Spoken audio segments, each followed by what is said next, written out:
নমস্কার, আমার চ্যানেলে আপনাদের সকলকে স্বাগত জানাই।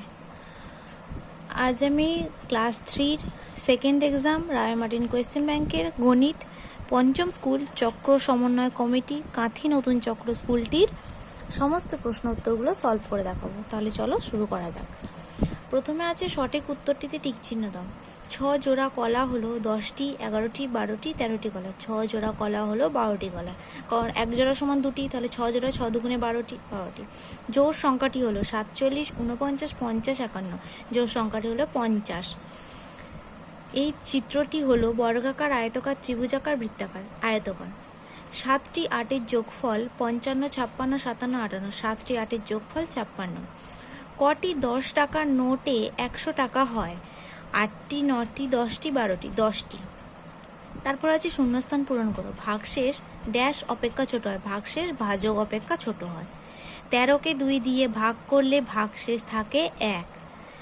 ড্যাশ ভাজিতক 8 সমান 20। এই 8 আর 20কে যদি গুণ করা হয় যত পাবো সেটা এখানে বসাতে হবে। 8 আর 20 গুণ করে পেয়েছি 160। 160 ভাজিতক 8 সমান 20।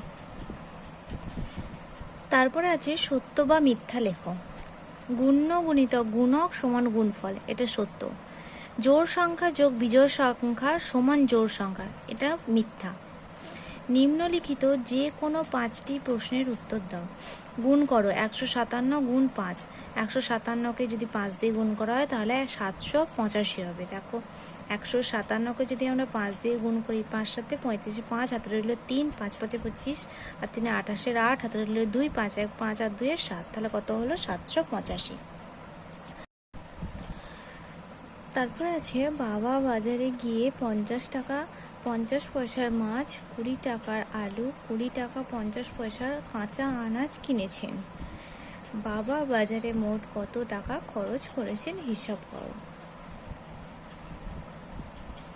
বাবা বাজারে গিয়ে মাছ কিনেছেন 50 টাকা 50 পয়সা, আলু কিনেছেন 20 টাকা 20 টাকার, কাঁচা আনাজ কিনেছেন 20 টাকা 50 পয়সা। তাহলে আমরা এই তিনটাকে যোগ করব। শূন্য নেমে গেলো, 5 5 10, তাহলে 100 পয়সা গেল। টাকার ঘরে টাকা লিখলাম, এখানে 0 0 0 0 নেমে গেলো, 5 আর 2 7 আর 2 9, তাহলে কি গেলো 90 টাকা 100 পয়সা। এবার 100 পয়সাটা কী হবে আমরা কি জানি? 1 টাকা সমান 100 পয়সা, এটা জানি। তাহলে এই 100 পয়সাটা কী হয়ে যাবে? এই 100 পয়সাটা এদিকে 1 টাকা হয়ে যাবে, তাহলে 90 যোগ 1 টাকা সমান 91 টাকা হয়ে যাবে। তাহলে মোট খরচ করেছেন 91 টাকা। ভাগ করে শূন্যস্থান পূরণ করো। 51 আর 5, 5 1কে 5, একটা নামলো, যেহেতু একটা 5-এর থেকে ছোট তাহলে 5 0 0 হবে, দিয়ে একটা নেমে যাবে। ভাজ্য কী হবে? 51 ভাজক 5, ভাগফল 10 আর ভাগশেষ 1।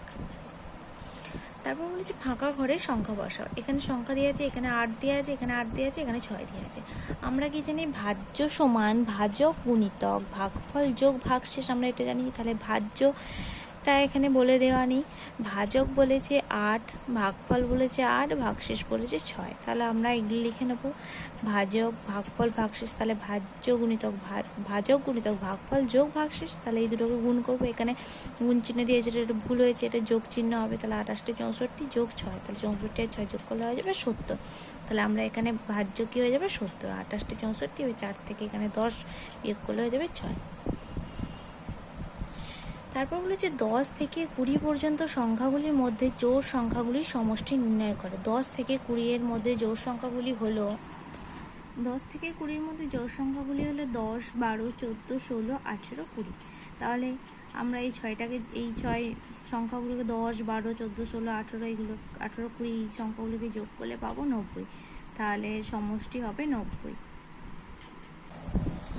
তারপরে বলেছি ভাগ না করে কিভাবে বুঝবে 72 সংখ্যাটি 3 দিয়ে বিভাজ্য অথবা বিভাজ্য নয়? ভাগ করে তোমার উত্তরের সত্যতা যাচাই করো। তাহলে 72 3 এই দুটো সংখ্যাকে ভাগ করতে হবে, ভাগ করে দেখতে হবে যে এটা মিলছে না মিলছে না। যদি মিলে যায় তাহলে যাবে বিভাজ্য, আর যদি না মেলে তাহলে যাবে বিভাজ্য নয়। তাহলে আমরা ভাগ করে দেখি। এখানে ভাগটা করেছি 72 আর 3 দিয়ে। তাহলে কি করেছি? 3 দুগুণে 6 করেছি, 6 এর সাথে 1 করেছি, 2টা নামে 3 4 12 করেছি। তাহলে এটা মিলে যাচ্ছে। তাহলে মিলে গেলে কি হয়ে যাবে? 72 সংখ্যাটি 3 দিয়ে বিভাজ্য হয়ে যাবে।